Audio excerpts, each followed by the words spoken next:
So, the worst movies 2021.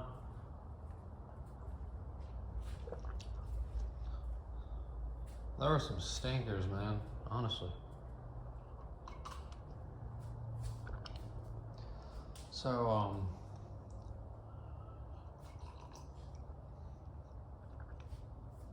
it's pretty passionate for the best of list. I'm gonna take it down a notch. You know, passionate, vitriolic. That's not what the people like. They're like a smart critic. Perfectly goes through his points and will convince you to agree with him. That's what I'm gonna do. Boss Baby Family Business is fuck that. Alright. It's a Boss Baby Family Business.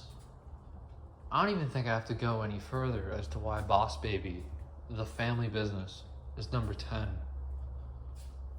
on this list. To give Boss Baby credit, it is so stupid and ridiculous. It's that it never gets boring, and then it's kind of entertaining to watch. I mean, the villain of the movie is voiced by Jeff Goldblum, and his plot is to make babies take over the world. That is so stupid that you can't help but wonder how it got to that point. Duke, that's just a policeman. Just the policeman. You're not an activist. No. Hey, calm down. I'm making a video. Duke, I'm making a video, man. What the heck? So yeah, just copy paste what I said about my Trolls World Tour onto this movie. It's annoying kid movie drivel. If you have a kid that's distracted by the colors, show it to them. But if you're an actual thinking, contributing member of society, don't watch Boss Baby Family Business. You don't. Number 9 on my list, and it pains me to say it, Pixar's Luca. Pixar, what happened? You made Soul. I thought you were back on the good train. You make this hunk of crap. Why? Let me explain my relationship with Pixar. Their first 10 or so movies are all great. Bug's Life and Cars, they're not as great, but they're still pretty good, I'd say, for kids' movies especially. Then, after Toy Story 3, they've just kind of been on the decline.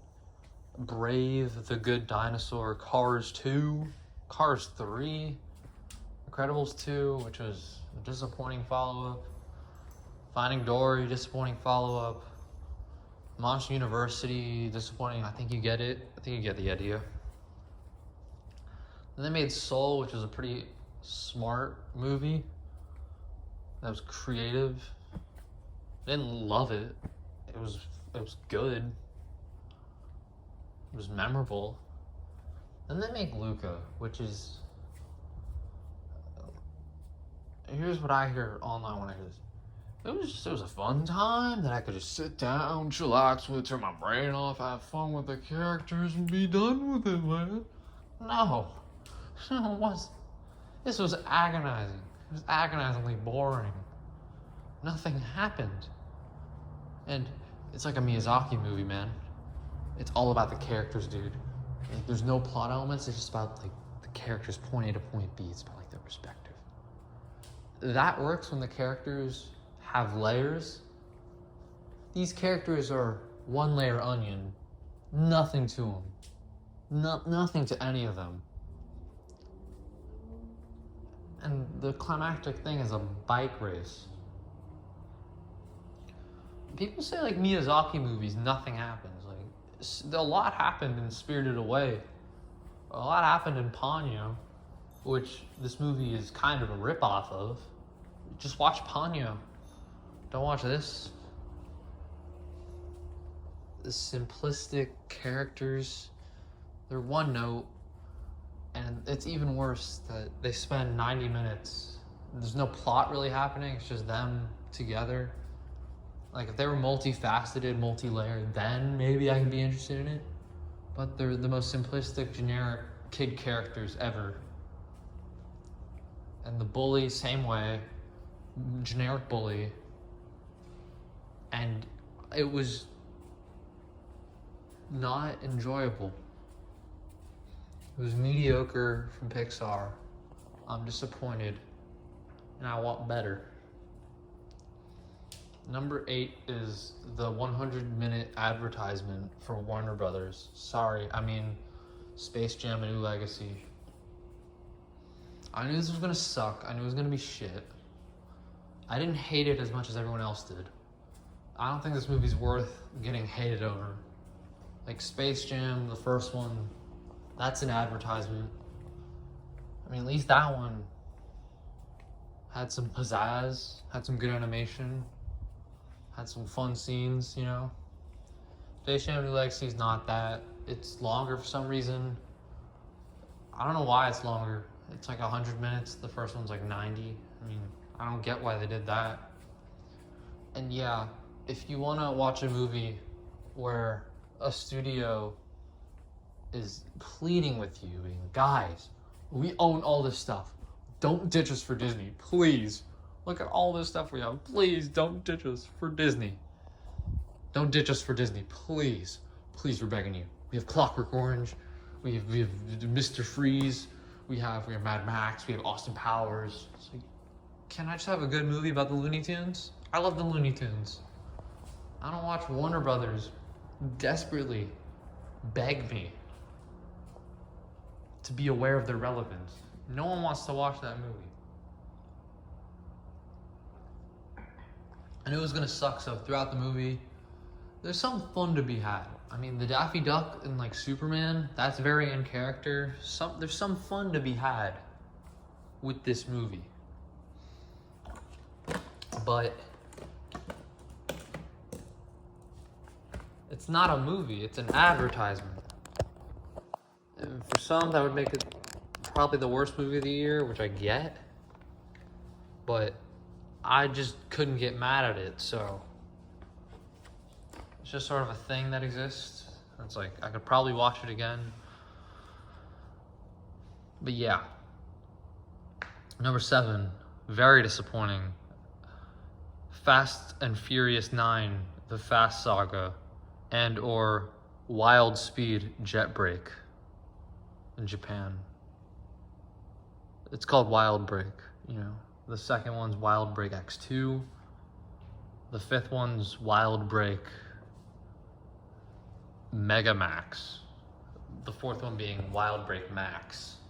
The sixth one being Wild Speed Mission Euro. Seventh one being Wild Speed Jet Mission.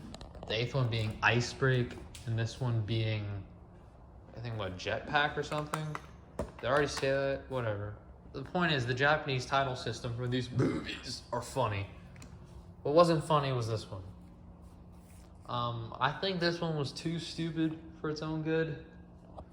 And the charm of Fast and Furious is that it's kind of aware, but it's not. That's sort of the charm of it. I think Fast and Furious 8 was a high point.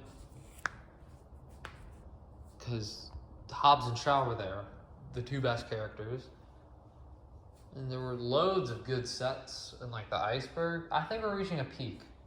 When they went into space, that's the peak. That's the downward. That's too far. They shouldn't be in space. Like, they're on an ice thing and a submarine comes up, that's feasible. Now they're in space, no. And it's all from a detached lens. It's so boring. It really is boring. Hobbs and Shaw aren't there, that kind of hinders it. There's no flair really, like there was Fast 5 or Furious 7. No visual flair at all. Sort of like, yeah, shot reverse. Every action scene is very CGI heavy. Like in Fast 5, like, they actually pulled around a safe with like, there was a car underneath it. It was exciting. These movies used to be exciting, you know? They used to be fun, stupid shit with cars and ensemble cast characters. They're not great, but they were fun. This one, the ensemble was cut down. It was melodramatic as hell. That stuff with Dom's brother, straight out of a soap opera. These movies took themselves kind of serious. Never to that point. They always knew what they were. This one has soap opera shit, and also it pokes fun at the Fast and Furious. It's like, all right, you know what you're doing, so it's kind of not that fun anymore. And then the other half is soap opera melodrama with Dom and his brother. Vin Diesel and John Cena are supposed to be brothers. Okay, cool. And then I don't know what they're gonna do for Fast and Furious 10. I think they've reached a breaking point. There's like a graph or something where it's stupidity and level of self-awareness. I think they've intersected, and now they're both on the downward spiral. I don't know what I just said, but I think it made sense. Number 6, very disappointing one as well. The Little Things, starring Denzel Washington, Rami Malek, and Jared Leto, where the two former actors try to catch Jared Leto because he's a serial killer, and it's a Seven ripoff, and nothing happens because Jared Leto isn't the killer and Rami Malek kills him, so they cover it up, and I don't have that much to say because nothing happened. It was all just a waste. Like, it felt like it was all going somewhere at one point, but then it just sort of ends, and I'm left empty, more or less, because if you had developed this more, had the characters be better, it could have been a really good detective movie. But as it stands, it's a half-baked story with little resolution, and it's not very engaging. Another disappointing one. The King's Man, aka How to Make the Kingsman Boring. This movie takes itself way too seriously. Way too seriously. As much as I hate Kingsman: The Golden Circle, it didn't take itself seriously. This one, I don't know why. Matthew Vaughn, I don't think he knows how to do sequels very well. Should have just left the first one. It has like the best action scene ever in the church. Fun characters, fun villain by Sam Jackson. One of the best action movies in recent years. It was funny, clever. It was a clever satire. It was like a movie that the Kingsman would satirize. The villain, Rasputin, he's a great actor and he's good in the movie, but he's barely in the movie.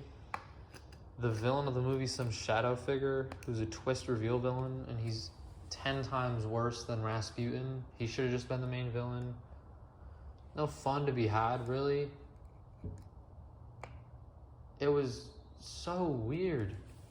Like, Kingsman is this vibrant franchise, like much of Matthew Vaughn's other movies. But the camera work's very static and dull. There's a pretty good action scene where the black guy sword fights Rasputin. That's it. None of the other action scenes popped. There's no church fight scene. There's no nothing. Kingsman was a disappointment. As a fan of the Kingsman franchise, as far as I'm concerned, just watch the first one, not this one. Come at you part 2.